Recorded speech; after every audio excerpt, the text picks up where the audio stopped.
She's such a funster. Hello, I'm April. Leela, will you tell this sugar daddy you want a young stud? I was like, why am I even listening to begin with? You're a virgin who can't drive. In the 90s, they were everywhere. On screens, in magazines, and in our living rooms. But their lives didn't end the way you'd expect. Security officer found a guest not breathing, no pulse. Accidental hit to the head that's being linked to legendary actor and comedian Bob Saget's death. Turns out the medical examiner says Saget suffered head trauma. From freak accidents to moments no one saw coming. These are the 90s stars who died in bizarre ways.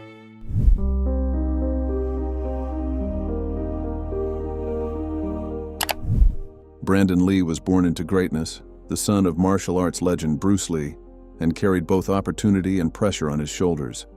By the early 90s, he was carving out his own cinematic identity, blending martial arts chops with brooding intensity, but fate dealt him a cruel hand. On the night of March 31st, 1993, while filming The Crow, Brandon was shot, not by a villain, not in a stunt gone wrong, but by a mishap involving a prop firearm. A crew member had altered real ammunition to make blanks by removing the powder, unknowingly leaving a fragment behind. When the gun was discharged, that fragment struck Brandon in the abdomen. Everyone heard the medic go, "Brandon, are you all right?" The place just went, whew, it was like dead quiet. They had pulled up Brandon's shirt and I saw the wound. It was just an open wound, but you could see the blood pooling behind it. After hours of emergency surgery, he succumbed to his injuries. No criminal charges followed, though his mother later filed a civil suit that was settled quietly. Over the years, his death has taken on mythic status in Hollywood lore, cautionary, tragic, and endlessly mourned. His legacy lives on in The Crow, in dreamcasts that never happened, and in the uneasy reminder that on-set safety is non-negotiable.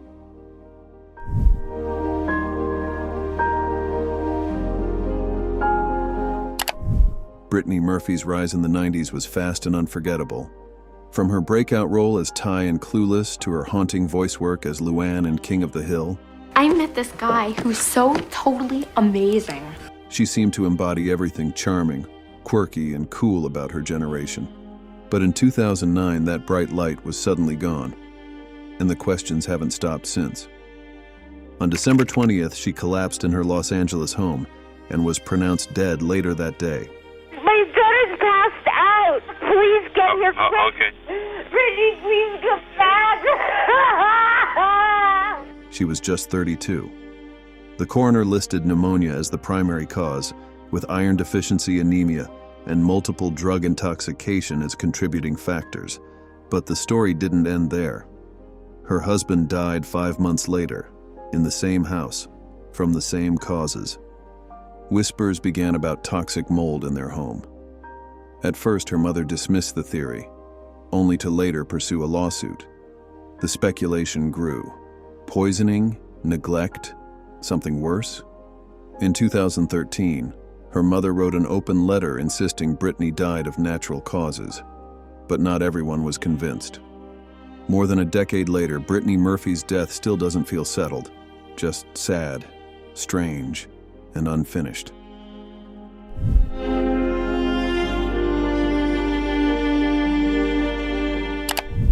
In the 90s, Steve Irwin wasn't just a TV personality, he was a force of nature. With boundless energy, khakis, and catchphrases like, "Crikey, have a look at this little beauty," he brought the wild into people's living rooms. But his death in 2006 was as shocking as it was rare. While filming a documentary called Ocean's Deadliest, Irwin approached a massive stingray off the coast of Australia.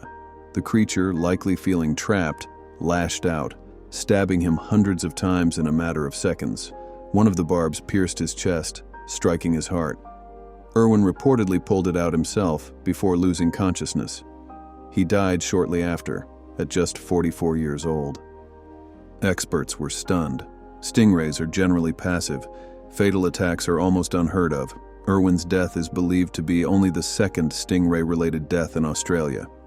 Many saw it as a tragic fluke, but fitting in an eerie way. The crocodile hunter taken not by a crocodile or snake, but by an animal few fear. Even in death, Steve Irwin taught us something about risk, nature, and the fragile line between awe and danger.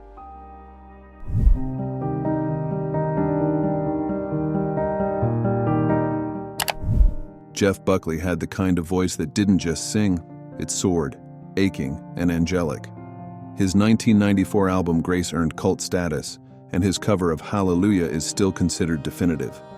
But just as his career was ready to explode, it all came to a surreal, tragic halt. On May 29, 1997, Buckley was in Memphis, taking a break from recording his second album. That evening, on a whim, he decided to wade into the Wolf River Harbor, a tributary of the Mississippi. Fully clothed, singing Whole Lotta Love, he slipped beneath the surface. He never came back up. For days, there were no answers, no alcohol or drugs were found in his system. He wasn't idle. In fact, he was in a good mood, excited about his work. His body was discovered 6 days later, found by a passing riverboat. The coroner ruled it an accidental drowning. To this day, the image of Buckley, joyful, spontaneous, and then gone, haunts fans. His death wasn't about excess or darkness. It was a freak moment of nature and a cruel end to a voice that felt like it came from another world.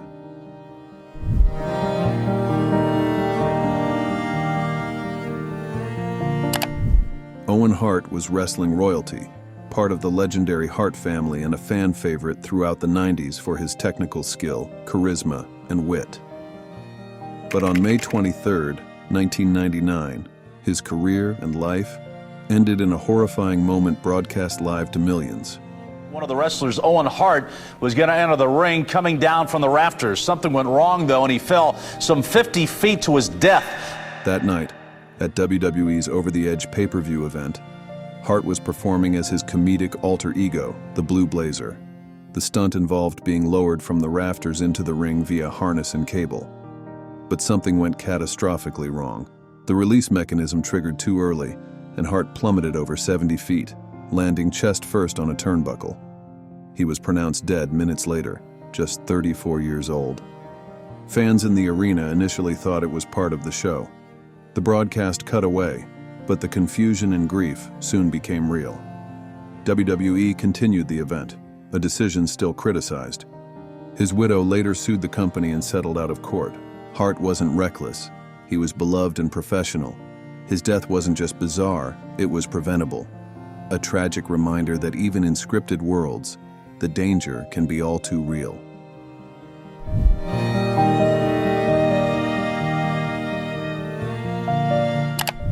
By the end of the 90s, Aaliyah was more than a rising star. She was the future. With platinum albums, hit singles like Are You That Somebody, and a growing film career.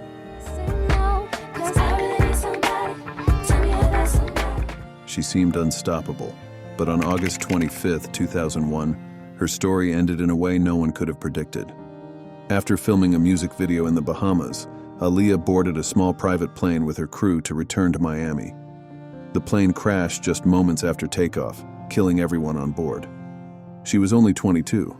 What made it worse was what came out afterward. The pilot was unlicensed for that aircraft, had traces of cocaine and alcohol in his system, and the plane itself was significantly overloaded. Aaliyah had reportedly been hesitant to fly on that plane, and some accounts suggest she may have been given a sedative before boarding. The crash wasn't just a tragedy, it was a cascade of bad decisions, negligence, and miscommunication. She had just released Aaliyah, her third album, and was about to star in the Matrix sequels. Her loss wasn't just untimely, it robbed the world of a career just catching fire.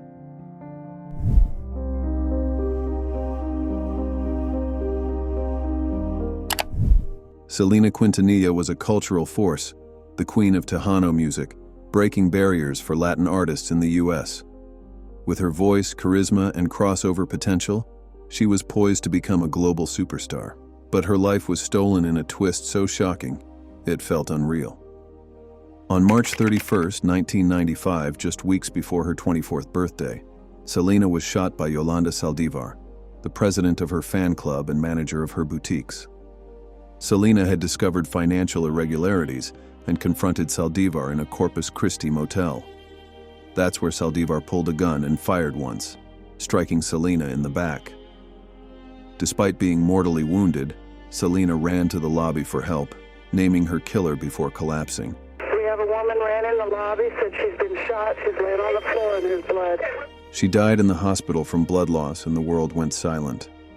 The woman who had sung of love, hope, and joy was taken by someone she trusted. Saldivar was sentenced to life in prison. Selena's posthumous album Dreaming of You topped charts, and her legacy only grew. But the way she died, not by chance but betrayal, still devastates fans. It wasn't just bizarre. It was heartbreak in its purest form.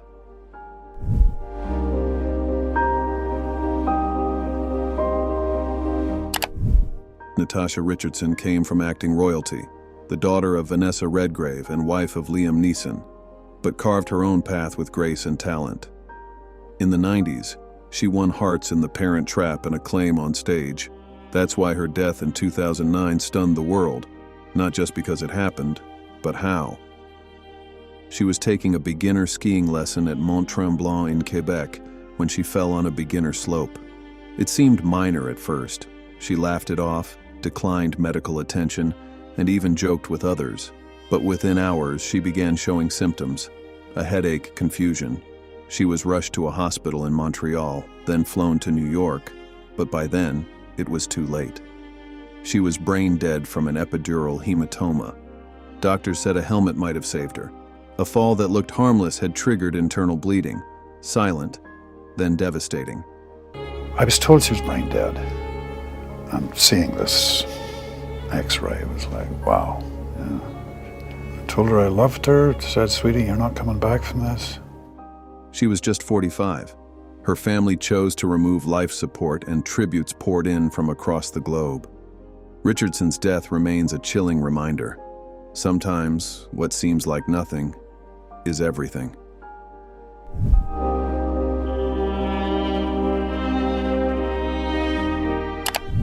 To millions who grew up in the 90s, Bob Saget was America's favorite dad, the warm, goofy Danny Tanner on Full House, and the cheeky host of America's Funniest Home Videos. Our producers who really work hard on this show and who I really appreciate. Wow, they just fainted. And I was kidding. But his death in early 2022 came with details that left even experts baffled. On January 9th, Saget was found dead in his Orlando hotel room, just hours after performing a stand-up show. He's not breathing, he's not moving. No pulse, he's cold, super cold. At first, there were no signs of foul play or drug use, but the autopsy revealed something unexpected: a severe head injury, including multiple skull fractures and brain bleeding, injuries more consistent with a car accident or major fall. Yet no one knew exactly what had happened. Authorities theorized he may have hit his head on the hotel's padded headboard and gone to sleep, unaware of the danger. But some medical professionals questioned that, given the extent of the trauma. His family chose not to pursue further investigation. He was 65, seemingly healthy, and on a career upswing. That he died alone, quietly, from an injury no one saw, it felt wrong. And even now, the real story behind Bob Saget's death feels frustratingly out of reach.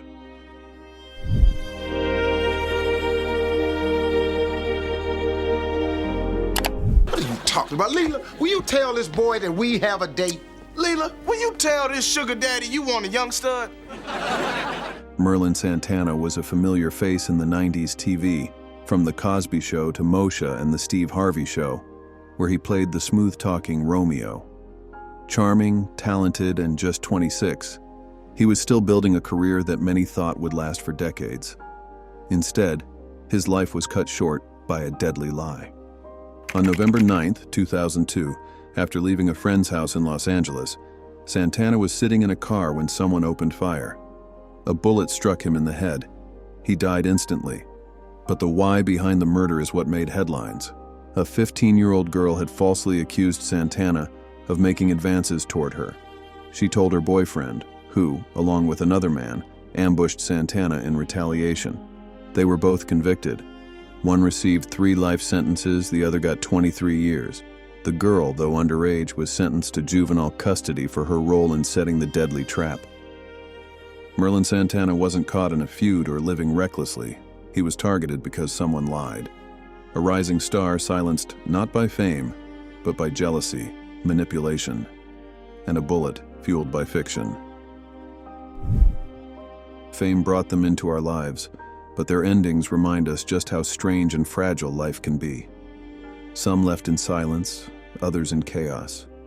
And every one of them had so much more story to tell. If these lives stayed with you, make sure to subscribe and then tell me in the comments which one do you still think about and why. Thank you for watching.